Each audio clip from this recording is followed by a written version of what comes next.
Babala. Ang sumusunod na mga larawan ay maaring di angkop para sa lahat ng manonood.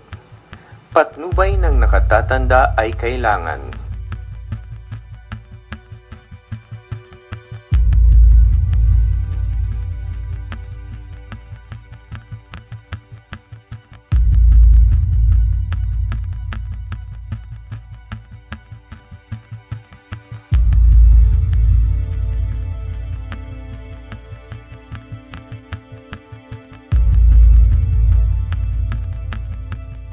Ang inyong napanood ay ang resulta ng sakit na diabetes. Ang diabetes ay isang sakit na ginagawang mahirap para sa iyong katawan na gawing lakas ang pagkain.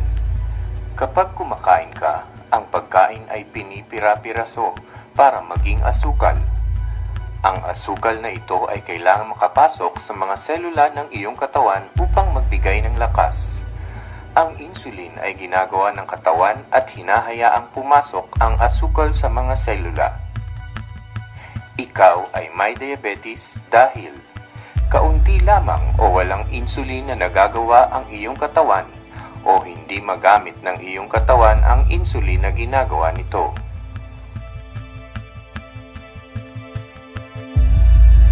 Kapag kakaunti ang insulin, ang asukal ay dumarami sa daluyan ng dugo sa halip na pumunta sa mga selula ng katawan.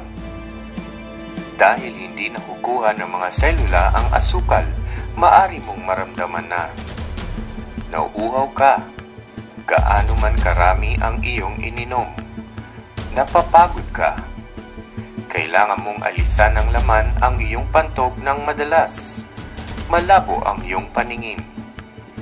Ang diabetes ay isang seryosong sakit kapag hindi ginamot. Ito ay maaring humantong sa sakit sa puso, sakit sa bato, pagkabulag, pinsala sa nerbiyos, pagkaputol ng binti o paa, at kamatayan.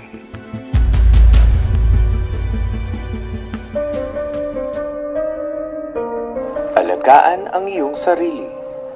Ang magandang balita ay pwede kang magkaroon ng malusog na pamumuhay kahit na mayroon kang diabetes. Una, kumain ng malusog na pagkain. Pangalawa, pamahalaan ang iyong timbang. Pangatlo, magkaroon ng maraming pisikal na gawain. Pang-apat, alamin ang asukal sa iyong dugo. Panglima, maglagay ng insulin o uminom ng mga pildoras kung inireseta. Pang-anim, palagi ang magpatingin sa iyong doktor. Tandaan, ang diabetes ay isang seryosong sakit na maaring humantong sa mga seryosong problema sa kalusugan. Ikaw ang namamahala. Pwede kang magkaroon ng malusog na pamumuhay sa pamamagitan ng pag-alaga sa iyong sarili. Maging handa, diabetes ay maiiwasan at malulunasan.